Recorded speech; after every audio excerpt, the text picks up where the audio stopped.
Disclaimer lang po, no?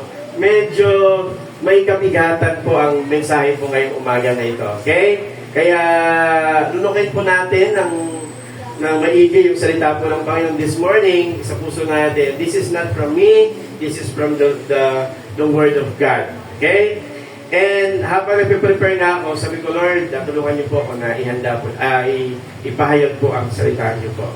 Now, yung chapter 5 po, ay alam natin, no, sa previous chapter na pinag-aralan natin, si Solomon nagkaroon ng observation sa kanyang sarili, sa buhay ng tao, and last Sunday, nagkaroon din siya ng observation doon sa oras, sa panahon, and si Solomon po, dito sa chapter 5, nagkaroon din po siya ng observation sa temple naman. Para bang nagkaroon siya ng evaluation sa nangyayari dun sa temple. At alam natin, si Solomon po ang ginamit ng Panginoon para mag-build ng temple sa Jerusalem. Napakagandang temple. Glorious temple nga po, sabi po ng Bible. And yung temple po ng Israel, nawasak po ito during the Babylon captivity. Nasira yung temple, and then during the time of Ezra, after 70 years, na-rebuild yung temple na ito. Nagbumalik sila dun sa Jerusalem para sa kanilang pagsamba. Mahalaga po ang temple sa kanila kasi ito po yung distinction ng kanilang pananampalataya. And during the Roman Empire po, na-rebuild, no, during the time of Ezra, and then 100 years later, nasira din po ito, AD 70. AD 70 po, sinira ng Roman Empire ang temple ng Jerusalem. Kaya until now po, wala ng temple sa Jerusalem. Doon na lang sila nagpipray, doon sa wall, prayer wall ng sa Jerusalem. Kaya yung topic natin, yung observation ni Solomon sa temple. Okay? Kaya worship po ang topic natin ngayon. What is worship? No? Ano ang tunay na pagsamba? Marahil po, pag narinig natin yung salitang pagsamba, naisip natin pag-aawitan, pagpunta sa church, sayawan, yung gesture, yung pagtaas ng kamay, no, pagsayaw, or marahil pagpunta natin sa church, isip natin yung worship is yung ganda ng ating kasuotan, no? And ano ba yung observation ni Solomon po pagdating po dito sa pagsamba? Ano po ba yung sinasabi ng Bible patungkol po sa pagsamba? Ang buhay po ng Kristyano po ay patungkol sa pagsamba. No? Ang pagsamba po, ito po ay ating tugon doon sa ginawa ng Panginoon sa buhay natin. Kaya, Christianity is all about a life of worship. Kaya napaka-importante itong ating pag-aaralan po ngayon. Para maintindihan po natin yung pagsamba, no? Dalawang tanong ang gusto kong emphasize ngayon sa umaga po na ito. Okay. Pasuyo nga po. Una is yung sino ang sinasamba mo. Okay? Pangalawa, paano ka sumasamba. Ayan. Okay na po. Salamat po. And sino ang nagalawa ta ulit? Pasuyo nga po. Okay. Ayan. Ayan. Pag-una is yung sino ang sinasamba mo. Pangalawa is yung paano ka sumasamba. Yung unang tanong po, sino ang sinasamba mo, mahalaga ito. Kasi kung paano yung pagkakilala mo sa Diyos, ay malaking epekto po ito kung paano mo siya sasambahin. Ulitin ko po, kung ano yung pagkaunawa natin sa Diyos, malaking epekto ito the way we worship God. Yung worship natin, yung way of worship natin, is a reflection of our knowledge of God. No? Yung ating pagsamba, ito po ay kapahayagan. Kung paano tayo sumasamba, kapahayagan siya kung gaano natin nakikilala ang Diyos. Okay? Kaya importante po sa pagsamba, una, kilala mo ang Panginoon. Sino ang sinasamba mo? Let us review ourselves. No? Sino ba ang Diyos na sinasamba natin? Ang sabi ng Exodus 20 verse 1 to 2, doon sa Ten Commandments, sabi diyan, sinabi ng Panginoon, ako ang Panginoon na iyong Diyos na naglabas sa iyo sa Ehipto kung saan kayo inalipin. Huwag kayong sasamba sa ibang Diyos maliban sa akin. O tignan muna natin yung mga definition ng mga salitang ginamit dyan. Panginoon, Diyos. By the way, kung makita niyo po, yung Diyos na ginamit dito sa baba is maliit na D. Diyos. No? It refers to Diyos Diyosan. Counterfeit God, hindi totoong Diyos. No? Sabi dyan, huwag kayong sasamba sa ibang Diyos. Pero tignan muna natin yung definition po para maintindihan natin kung sino ang ating sinasamba. Una po, yung salitang Panginoon. Okay? Pag sinabi nating Panginoon, sa Hebrew po is Elohim. No? Elohim. Ibig sabihin ng El means God. No? Referring to the Creator. Sa manlilikha. Binanggit yung salitang God sa Bible. Saan unang binanggit yung salitang God sa Bible? Sa Genesis chapter 1, verse 1. God, in the beginning, God created the heaven and the earth. No? Elohim. And ito Elohim po na ito, sa Tagalog kasi Panginoon. No? Elohim referring to the Creator and to the Triune God.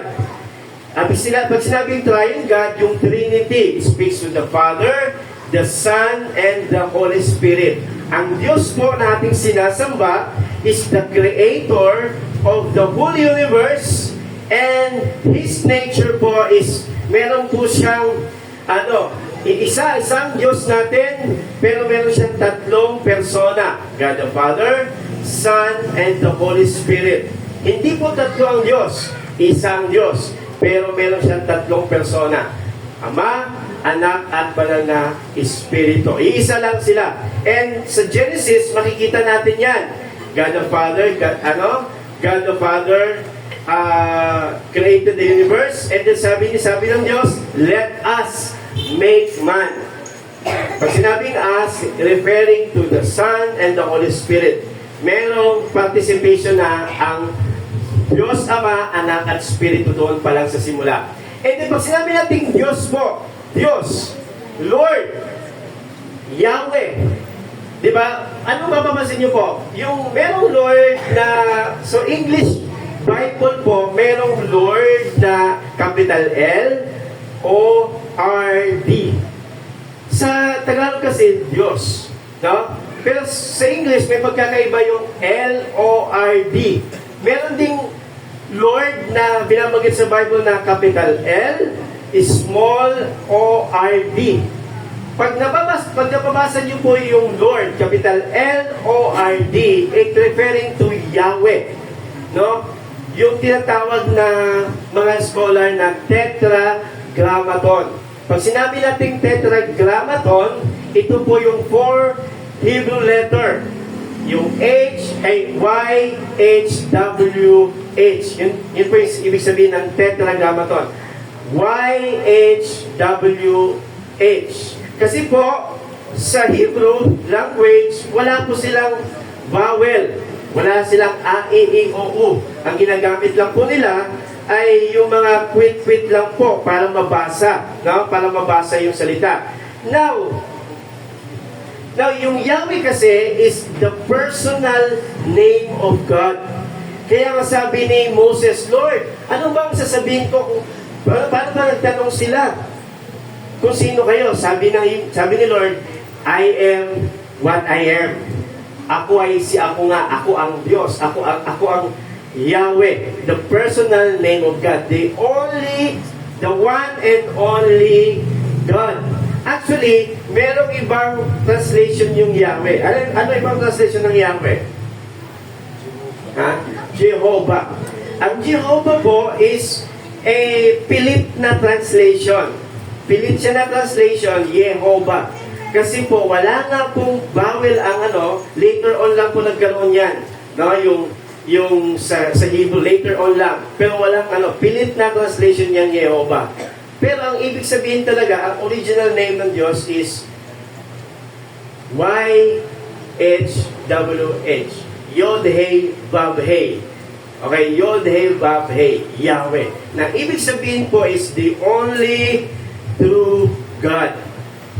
The only true God. Napaka-importante po yun. The only true God, nag-iisang Diyos. Walang kapantay. And sa Hebrew po, ay sa Greek po, merong Lord na sinasabi. Kurios naman. Ibig sabihin, Master. Owner. No? Owner. Kaya, when we think about God, when we think about Lord, pagdating sa pagsamba, ang Panginoon natin, isipin natin, siya ang may likha ng lahat ng bagay. And He has this awesomeness, no? The triunity of God. Hindi mo kayang maintindihan, maunawaan fully kung sino ang Diyos. Ganon ka mga. Alam niyo po, ako po, katiting lang po ang pwede kong ipaliwanag about sa Diyos, kung sino ang Diyos. Kung sino, yung paano maunawaan natin ang Diyos, katiting lang. Doon sa kung sino ang Diyos. Ganon kadakila ang Panginoon na sinasamba natin. Kaya when we think about worship po, hindi po ito basta-basta lang. Ang pagsamba ay patungkol po ito sa Diyos na kataas-taas ang Diyos, kamangha-manghang Diyos, walang katulad na Diyos. And when think about worship, He is the only God and the Master of our lives. Kaya ano man yung sinasabi natin, ano man yung pinapahayag natin, mamaya pa explain ko sa inyo kung gaano kahalaga yung mga sinasabi natin, ginagawa natin dito sa pagsamba. Okay, sabi ng John chapter 4, 23 verse 24, tandaan mo, darating ang panahon, at narito na nga, sinabi ni Jesus to, kausap niya yung babaeng Samaritana, na ang mga tunay na sumasamba ay sasamba sa Ama, sa Espiritu at katotohanan. Sa Ama, Jesus is referring to the God of the Old Testament, si Yahweh. No? Ganito ang uri ng mga sumasamba na hinahanap ng Ama. Ang Diyos ay Espiritu, kaya sumasamba sa Kanya ay dapat sumasamba sa magitan ng Espiritu at katotohanan. Pag sinabing pagsamba sa Espiritu at katotohanan, we are not worshiping an image, an object. We are worshiping as a God who is Spirit. Hindi natin nakikita. No? Kaya sasamba tayo ng, pag sinabing sasamba sa Espiritu, sasamba tayo sa Diyos ng buong puso. Ng buong puso. At sasamba tayo sa Diyos sa katotohanan. Ayon po sa Kanyang instruction, sa Kanyang kalooban. Naintindihan po ba natin? No? Kaya sabi dyan, so verse 3 ng chapter 20 ng Exodus, huwag kayong gagawa ng mga Diyos-Diyosan. No? Huwag kayong gagawa ng mga Diyos-Diyosan na anyo ng anumang bagay sa langit, o lupa, o sa tubig. Huwag ninyo itong paglingkuran o sasambahin dahil ako ang Panginoon na inyong Diyos. Ayaw na may sinasamba kayong iba. Why? Because God is the only true God. Ayaw ng Diyos. That's why tayo dito sa church, wala tayong imahe, wala tayong mga parang ribulto po na sinasamba. Kasi ayaw ng Diyos na sumasamba tayo sa ibang bagay. Okay? Sino sinasamba natin? Ang Diyos na lumikha ng lahat ng bagay. Ang Diyos na nag-iisang Diyos makapangyarihan. Kaya, mga kapatid, sa umaga na ito, no, let us be reminded why we are here. Sino ang pinupunta natin dito? Anong klaseng Diyos ang dahilan ng pinupunta natin dito? Kaya, minsan, ang tao, mababaw yung kanyang pagsamba dahil mababaw din ang kanyang kaunawaan sa kung sino ang Diyos. Pero kung malinaw, malalim ang kaunawaan mo kung sino ang Diyos, meron ka ring malalim at malinaw na pagsamba sa Panginoon. Tandaan po natin mabuti yan. Kaya, importante po yung unang tanong. Sino ang sinasamba mo? Pangalawa is, paano ka sumasamba? Okay? Kung sino ang sinasamba mo, malaking epekto kung paano ka sumasamba. Now, punta tayo doon sa anong instruction ni Solomon. Anong observation niya kung paano sumasamba ang mga tao. No? Okay. verse 1 ng chapter 5 ng Ecclesiastes, no? Mga lad. Sabi diyan, ingatan mo ang iyong mga hakbang kapag ikaw ay nagtungo sa bahay ng Diyos. Ano ibig sabihin yan? Ingatan mo ang iyong mga hakbang kapag ikaw ay nagtutungo sa bahay ng Diyos. That is a literal term. Kasi pag-aakyat ka sa bundok ng templo dati, talagang medyo pataas yung kanilang yung kanilang mga daan. Pero meron niyang implication na sa ating pagsamba daw, kailangan meron tayong ganito, preparation, paghahanda. No? Pagsasamba daw tayo, we must have a preparation. Pagpunta tayo dito sa church, we are not going to the church na parang biglaan lang. No? Ay, parang, dito ka na pala sa church. Hindi. Kundi meron kang preparation. Bakit po? Kasi nga, haharap ka sa Diyos na dakilang Diyos. No? Kaya minsan na nangyari sa Christian, ang pagsamba minsan naging routine.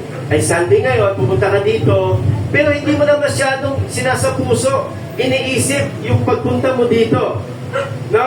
Minsan nakakasanayan na. Minsan nga, sa pilitan pa eh. Bumangon ka na, Sunday ngayon.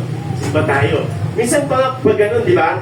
Minsan sa pilitan pa. Kasi nga, kailangan magulang mo atin, mga anak, aatin rin kayo. Di ba? Pero, ang pagsamba requires preparation. Why? Because you are going to encounter the Holy God. The Holy God. Sino dito ang anong gagawin mo pag naimbitahan ka ng presidente ng Pilipinas? Di ba? Kung naimbitahan ka ng presidente ng Pilipinas, nako, 1 month kang naimbitahan, 1 month ka rin maghahanda. Kasi nga, presidente ng Pilipinas mo yun. But, alam niyo po, we are not talking about the president of the Philippines. We are talking of the Creator, the King of the universe. Ganun po, hindi po, kabigat ng pagsamba. Kaya pag pupunta tayo dito, dapat meron tayong paghahanda. Minsan, napunta ang mga tao sa simbahan kasi meron tayong gustong makita. Puntaan, isa nila ako sa church kasi makita ko naman si sister, si brother. Wala namang problema doon, pero ang pinaka-purpose, minsan nawawala ang Diyos. Kaya every time po, napupunta tayo sa church, lagi nating isipin, sino ang pupuntahan natin dito sa simbahan? Sino ang aawitan natin? Sino pag-oopera natin ng panalangin? Napaka-importante. Alam niyo ba yung instruction ng Diyos? Nung unang pinahalap ng Diyos ang mga Israelita sa Bible, no? Sabi ng Diyos, Exodus 19, bago yung Exodus 20, sabi niya, sinabi ng Panginoon kay Moses, pumaroon ka sa bayan at italaga, consecrate. Pag sinabi natin consecrate po, italaga, no? Ibig sabihin, ihiwalay mo yung sarili mo for a specific purpose and occasion. Ibig sabihin, ihanda mo talaga yung sarili mo, i-prepare mo talaga yung sarili mo. Sabi dyan, italaga mo sila ngayon at bukas at labhan nila ang kanilang mga suot. Ibig sabihin, maglinis. No? At alam natin, hindi lang ito panlabas na panlilinis, kundi kalooban na panlilinis. Ibig sabihin, paghahanap tayo sa Diyos, dapat meron tayong repentant heart, meron tayong malinis na puso, tapat na puso. And ang sabi dyan, at humanda ka sa ikatlong araw, sapagkat sa ikatlong araw ay bababa ang Panginoon sa paningin ng buong bayan sa ibabaw ng bundok ng Sinai. Kung babasahin niyo pa yung mga verses na yan, sabi ng Diyos, may hangganan lang sila, huwag mong papalapitin dun sa baba ng bundok. Kasi ang sinasamba nyo ay Diyos na banal at makapangyarihan. Sa madaling salita po, alam natin na binuksan na ng Diyos ang kanyang pintuan sa magitan ng ating Panginoon Kristo. No? Ibig sabihin, dahil sa habag ng Diyos, dahil sa ating Panginoon Kristo, tayo po ay malayang nakakalapit na po sa ating Panginoon. Pero hindi po ibig sabihin na bawasan yung kadakilaan at kabanalan ng Panginoon. Hindi ibig sabihin na God expresses grace, yung biyaya, yung kabutihan, yung kagandahan niya, na bawasan yung kanyang pagiging Diyos. Hindi po ganun ibig sabihin. In-express ng Lord yung kanyang kaligtasan, grace, sa pag-abot sa atin sa magitan ng ating Panginoon Kristo, pero ganun pa rin yung sinasamba natin. Ang Diyos na dakila, makapangyarihan sa lahat, banal, at walang katulad po. Amen? Naalala ko po, hindi ko makalimutan yung kwento sa amin ng teacher ko po sa seminary dati. Actually, wala na po siya ngayon. Matandang si Pastor Feliciano. Sabi niya, ako'y humahanga. Matanda na po kasi sabi niya, palagi niya sasabi, ako'y humahanga sa mga Seventh-day Adventists. Sabi niya, bakit? Kasi meron akong kakilalang dentista. Seventh-day Adventist. Pagpupunta ako doon, nung nagpunta ako doon ng Sabado para magpa-check up, sabi ng secretary, ay wala po ngayong si Doc. Bakit na wala? Every Saturday po, hindi na po nag-check up si Doc kasi meron pong pagsamba kinabukasan. Kasi, ganun yung kanilang, yung kanilang respect, yung adoration nila sa pagsamba. No? Hindi ko sinasabing may legalistic tayo at gayahin natin yun. Gusto ko lang ipakita sa atin, sa akin, personally, na hindi po basta-basta yung ating pagpunta sa simbahan kasi harap tayo sa dakilang Diyos, banal na Diyos. Amen? Kaya, prepare yourselves. Pangalawa po is, paano tayo sasamba?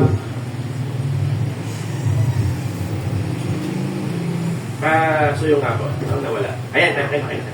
Yan. Pangalawa po is, meron tayong expectation. Preparation, expectation. Meron tayong pagnanais. Umaasa tayo. Tingnan niyo po mabuti. Sabi sa verse 1 ulit. Sunod na, salita. Ang lumapit upang makinig ay mas mabuti kaysa magbigay ng handog na hangal sapagkat hindi nila nalalaman na sila'y nagsisigawa ng kasamaan. Now, sabi dyan, ang lumapit upang makinig ay mas mabuti kaysa magbigay ng handog na hangal. Now, hindi tayo nagpunta sa church para magbigay ng mga bagay na gusto nating ibigay sa Diyos. No? Minsan kasi inisip natin, pupunta ako sa church, aawit ako, bibigay ko yung pagsamba ko sa Diyos. At magbibigay ako ng offering. Tapos na yung pagsamba. Ang pagsamba pala ay paglapit sa Panginoon. At makikinig ka sa Diyos. Ito po, basahin natin ito, Ang pagsamba sa Diyos ay paglapit sa Panginoon, pakikinig sa Kanya, at anumang nais niya o sabihin niya, handa kang sundin ito. No? Tingnan natin mabuti, Ang ito po, very to, parang correction sa akin. Kaya habang nag-prepare ako, Lord, salamat kasi kinokorek mo ako. Sabi diyan, ang pagsamba sa Diyos ay paglapit sa Panginoon, pakikinig sa Kanya, at anumang nais niya, handa kang sundin. The ultimate worship is obedience. And of course po, paano ka susunod sa Diyos? Kailangan meron kang mapakinggan sa Diyos. Kailangan yung full attention mo nasa Diyos. Kasi isip natin, oh Lord, nandito na ako, simba na ako Ay Lord, maawit na ako ng ang ganda ng boses ko. Taas-taas pa ako ng kamay. Lord, ito Lord, offering ako sa inyo Thank you Lord, alis na ako, nakapag-worship na ako. Pero hindi lang pala ganun ang pagsamba. Ang pagsamba is yung paglapit sa Diyos.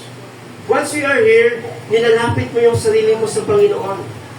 No? Hindi ka lang, nandito na ako nakaupo, and then, tatapusin ko to, and then, thank you Lord, nakapag-worship ako sa na to. Okay na yung Sunday ko, di ba? Hindi. Kailangan ilapit mo sa Diyos yung sarili mo.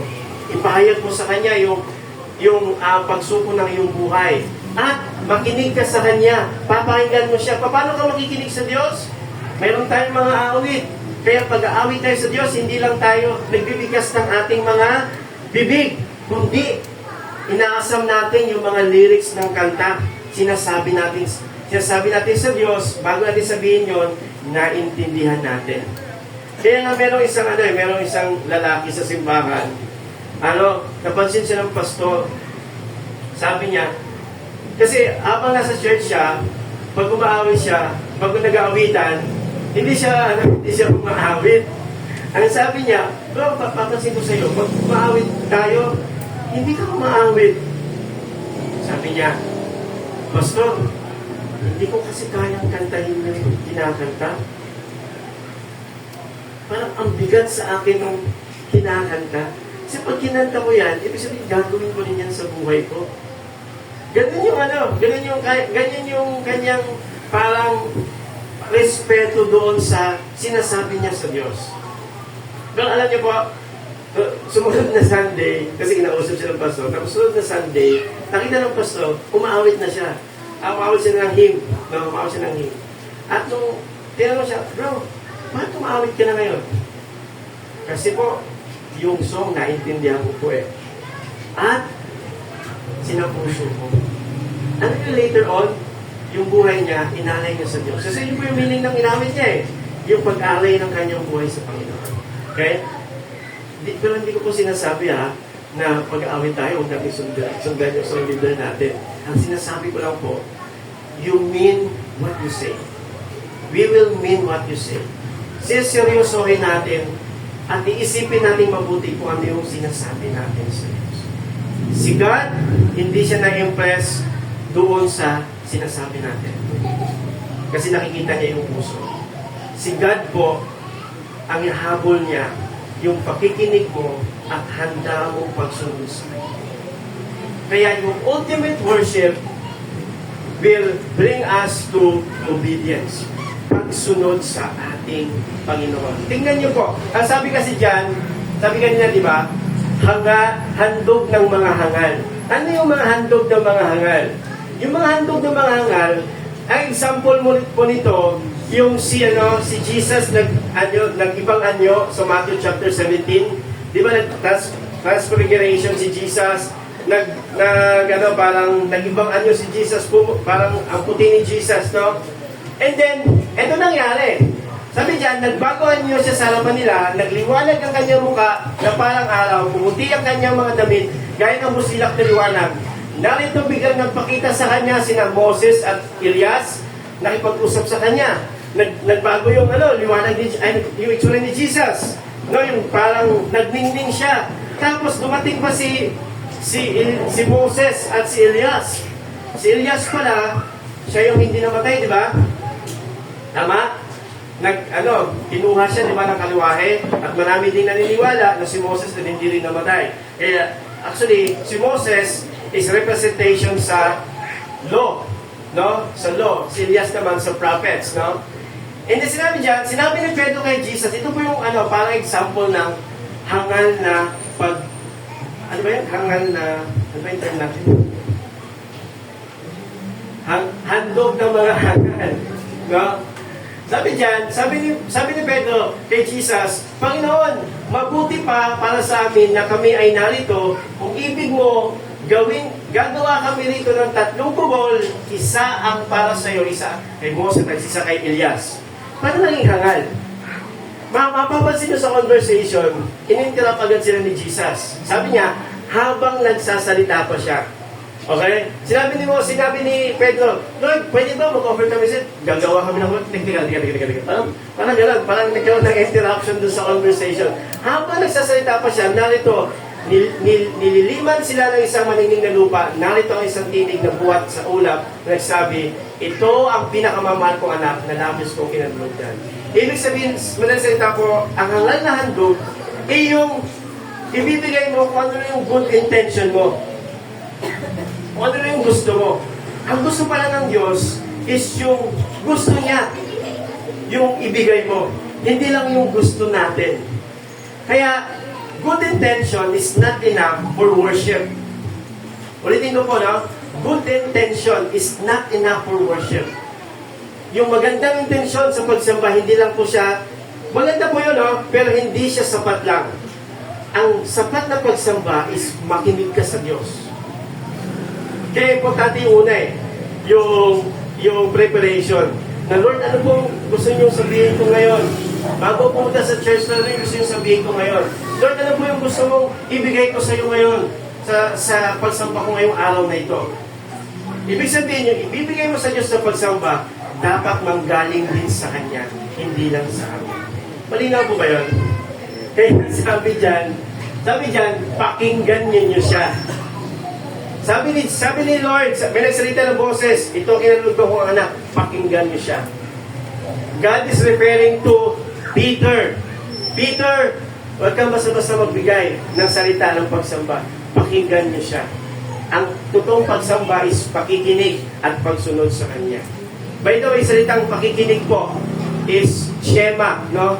Pakikinig na merong pagsunod.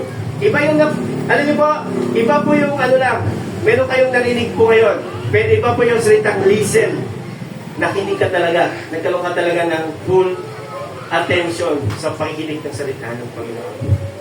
Tama?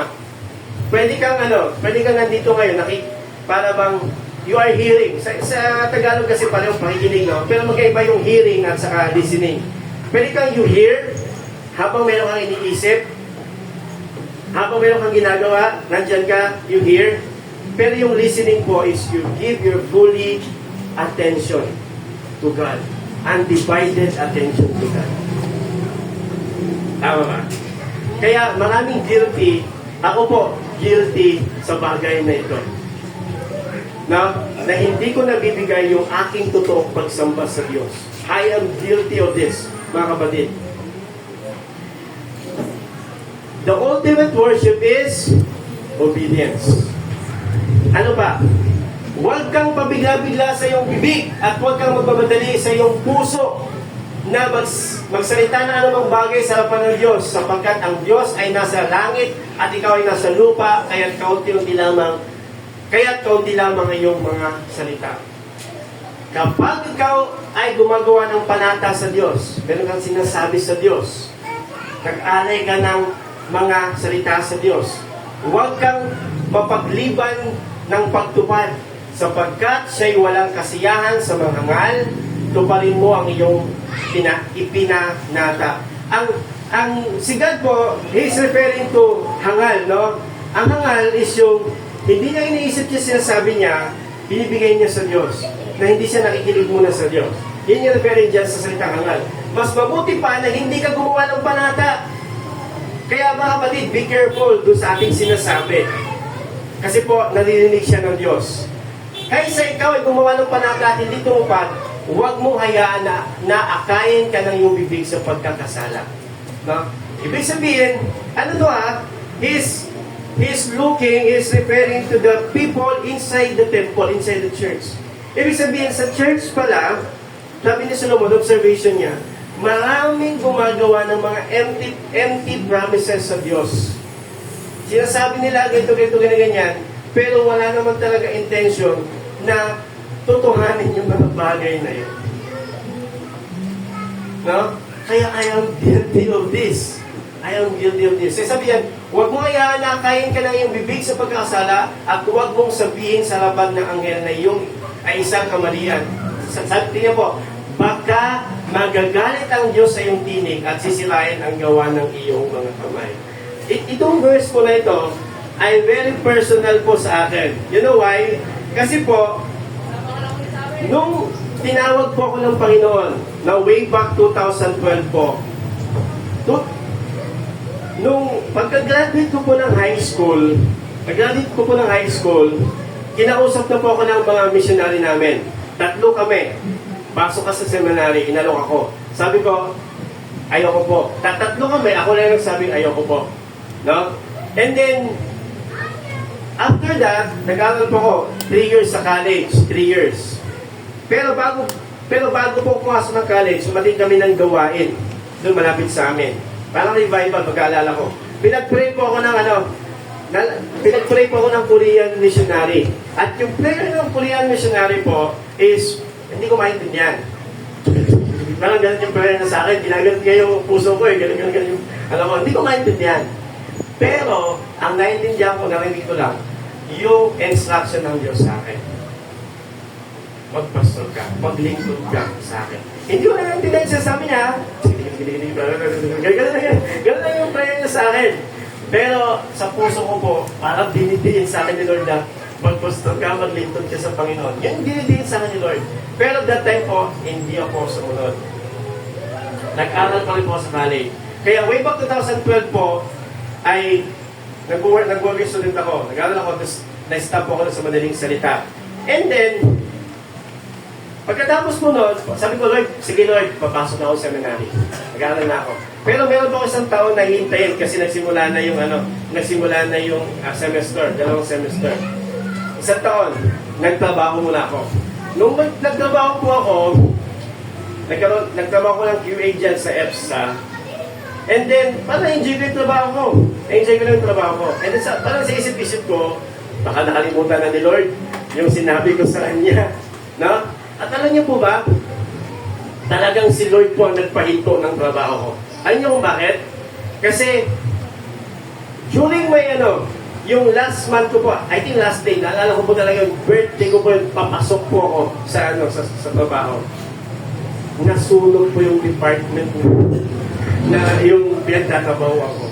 Habang naglalakad po ako, may umusok dun sa ano meron? Ba't may umusok? Nasunog. Anong nasunog? Itong company na ito, itong department. Yung department na binanggit na yun, nandun po ako. Doon po ako nagtatrabaho.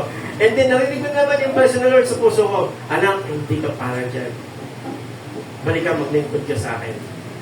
And then, after that, hindi ko tinuloy ito ba ako, tapos pero meron ko hinihintayin para hindi masayang oras ko. Nagtrabaho po ako ulit. Pumasok ako dyan sa isang company naman. Tapos inalok na naman ako ng parang regular. And then, tinalok ako, sabi ko sa kanya, Lord, pwede bang mag-serve na lang ako? Support na lang ako sa church? Pareho lang naman ang Lord, intention yun, parang pareho lang naman ang ibig sabihin nun. Hindi. Anak, magpastor ka. And, Lord, minanay ko, Lord, ayaw ako magpastor. Baka magalit sa akin, baka lalo pang hindi kumilangan sa'yo. Nagalit talaga nanay ko that time. Sabi ni Lord, magpastor ka. Lord, pwede ba confirm niyo sa akin? Bigyan niyo ako ng sign. Alam, binigay sa akin ng sign, Lord, itong verse na to. During my devotion, binasa ko ito. Sabi ng Diyos, pag manangako ka, bumalik. At dito ako natakot. Bandang dulo. Ito, personal lang po sa akin to Personal. Hindi ko pa alam kung paano po mag-usap sa inyo si Lord dito sa Ito, personal lang po. Sa akin ang usap sa akin si Lord. Personal dito sa verse na to. Sabi dyan, baka magagalit ang Diyos sa iyong tinig at sisirain ang gawa ng iyong mga kamay. Pagkaalala ko nga po ang translation ng na binasa ko dati, baka magalit sa iyo si Lord at hindi kanya niya pagpapalagay. Ganon yung dating sa akin, boom! Sabi ko, Lord, iyak ako. Punta ako sa pastor ko, sabi ko, pastor, pag-pray niyo ako kasi ayaw ko nang tumuloy. Pag-pray niyo, pero sabi sa akin ni Lord, pasok ka pa rin. And then, during my, last opportunity para sagutin yung, yung mga nagtanong sa akin, tinausap din ako ni Lord. Nakwento ko natin dati, ba? May sabi, Lord, give me a sign, another sign. And then, during that time, nasa yung gold dance po ako, may na-receive akong text. Sabi, you can now enroll in seminary. Hindi ko kilala, number lang yung walang pangalan. Sabi ko, sige Lord, diretso na talaga ako. Kaya very personal sa akin itong message na to. Itong verse na to. Ang sinasabi lang po natin kapatid, no? When we give promises to God, pag-isipan natin. At isang puso natin. At ang intention natin is sundin yun. Kasi ang pagsamba po ay hindi na po natatapos dito sa almost 2 hours natin. Ang pagsamba ay pagsunod sa Diyos. Ano po ang gagawin natin dito after this? Yun po ang magsasabing talagang sumamba ka sa Panginoon. Okay? Amen ba? Now, sinong guilty? Ako guilty po. Sinong guilty dito na meron tayong mga empty promises to the Lord? Kaya ito kung ang church ay yung anong sinasabi niya sa Diyos, tinutupad niya, siguro ang ganda ng takbo ng Diyos, di ba? Tama ba? Tama ba? Pero dahil sa ating kahinaan, dahil sa ating kamangmangan din po, ako po, guilty ako, sinasabi ko nga sa inyo, guilty ako dito. Minsan di natin natutupad. Now, ano po ang solution? Anong solution? So, verse 7, nagbigay ng solution. Sabi sa verse 7, talk is cheap. Walang kwenta yung sinasabi mo. Like daydreams and other useless activities. Yung bang, nangangarap ka, Lord, ito Lord, pag tumating talaga sa akin, Lord, ito Lord, bibigyan mo. Parang gano'n. Parang yun yung sinasabi niya, salita natin ngayon. Sabi niya, talk is cheap like dreams and other useless activities. Ang sabi ni Solomon, fear God instead. Fear God. When you worship God, dapat merong fear of God. What is the fear of God? Yung fear of God ay hindi ito yung may takot ka sa Diyos, lalayo ka sa Diyos. Na yung fear of God is yung may takot ka sa Diyos. Actually, ang ibang translation nito is paggalak, respeto, matinding respeto, ibig sabihin ng fear of God. And it's not trembling, it's not yung parang natatakot ka sa Diyos, no? It's the fear of God. At ito po, I tell you, ito po ang nawawala sa mga Kristiyano natin. The fear of God. Great reverence sa Diyos. Respect. Sa last series po natin dito, I will talk about fear of God, no? Pero, let me define the fear of God. Fear of God is a revelation, kapahayagan, of who God is in the Scripture that leads to reverence and will result in repentance. Pag sinabi natin reverence, respeto, paggalak. By the way, sa ordination, ang pastor po, yung pastor na term, pag na-ordain ka, reverend ang tawag sa iyo. Kaya, please po, para sa akin, ordinary na yung reverend, parang nakakatakot, no? Kasi yung reverence, para sa Diyos lang yan eh. Pero, in human term, ginagamit lang natin kasi merong paggalang tayo sa pagkatawag ng Diyos doon sa lingkod ng Panginoon. Yun lang yung ibig sabihin nun. Pero sa akin, parang bigat lang kung ano. Sa ordination niya, nung nag-practice kami nung nakaraan, binasa namin yung mga panata namin sa Diyos. Alam niyo po, some of those words parang ayong banggitin. Ang hirap magbanggit kasi babanggitin mo yung sa Diyos. Eh. But of course, may grace naman si Lord, no? May grace. Pero dapat sinusunod pa rin natin. Kaya yung fear of God, kapahayagan ng Diyos sa kanyang salita kung sino siya, na magdadala sa atin sa matinding pagsamba, pagrespeto, paggalang sa Diyos, and will result in repentance. Pagtalikod sa mali natin ginagawa at pagbabalik sa ating Panginoon sa Kristo. Amen? A fear of God. Fear of God. What is true worship? True worship is yung ating paglapit sa Diyos, drawing close to God, hearing God, and you obey what God says. That is true worship. Drawing closer to God, listening to His Word, and obeying His Word. Application. Tatlong tanong. Pwede natin itanong sa ating mga sarili. Number 1, basahin na po natin ito para manamnam natin. Number 1, paano mo pinaghahandaan ang iyong